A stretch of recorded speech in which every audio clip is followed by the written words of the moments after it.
Pernahkah kamu melihat tindakan intoleransi di lingkungan sekolah atau kampus?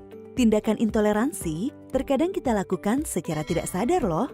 Karena itu, kita perlu memahami apa arti dari intoleransi. Intoleransi adalah sikap atau tindakan diskriminatif terhadap kelompok tertentu dan berusaha menghalangi kelompok yang tidak disukai untuk mendapatkan hak-hak dasar yang sebetulnya dijamin oleh konstitusi. Indonesia itu beragam loh, bukan hanya flora dan fauna ataupun kekayaan alamnya, namun juga manusianya. Penduduk Indonesia terdiri dari manusia-manusia yang sangat beragam etnisnya. Misalnya, Simon dilahirkan di Papua dengan kulit gelap dan rambut keriting, karena Tuhan menghendaki demikian.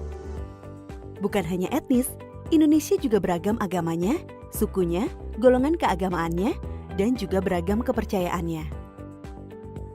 Apakah yang dimaksud dengan istilah kepercayaan?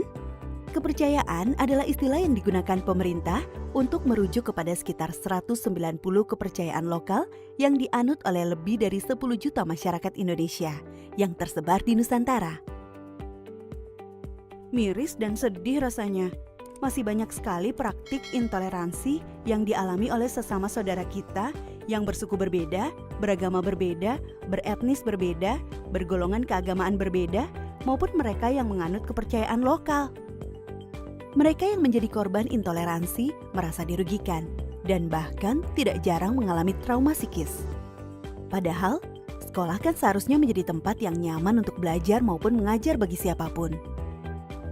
Dalam lingkup institusi pendidikan, beberapa di antara bentuk intoleransi yang terjadi adalah seperti 1.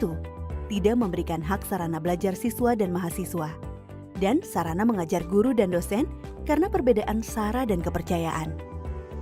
2. Melarang pelaksanaan ibadah agama atau kepercayaan tertentu di lingkungan sekolah atau kampus. 3. Memaksa pemakaian seragam atau atribut khas agama, suku atau kepercayaan tertentu. 4. Menolak atau menghalangi pendaftaran siswa dan mahasiswa atau guru, tenaga kependidikan, dan dosen karena alasan perbedaan sara dan kepercayaan. 5. Menyiarkan dan mengajarkan kebencian terhadap sara atau kepercayaan tertentu. Dalam membangun lingkungan sekolah dan kampus yang toleran dan nyaman, kita semua tanpa terkecuali adalah pemeran utama. Dengan bergotong royong, kita bisa memastikan bahwa setiap satuan pendidikan dan anggotanya 1. Tidak mengutamakan suku, agama, ras, golongan keagamaan, atau kepercayaan tertentu dalam menerima hak dan kemudahan. 2. Memfasilitasi ibadah dan memberikan pelajaran agama dan kepercayaan sesuai dengan keyakinan peserta didik. 3. Membiasakan sikap menghargai kepada mereka yang memilih memakai atau tidak memakai atribut sara atau kepercayaan. 4. Membiasakan sikap menghargai mereka yang memilih atau tidak memilih untuk mengucapkan selamat atas perayaan hari besar agama atau kepercayaan tertentu. 5. Membiasakan sikap menghargai proses pencalonan maupun hasil pemilihan pemimpin dalam lingkup satuan pendidikan tanpa adanya sikap diskriminatif terhadap sara atau kepercayaan tertentu.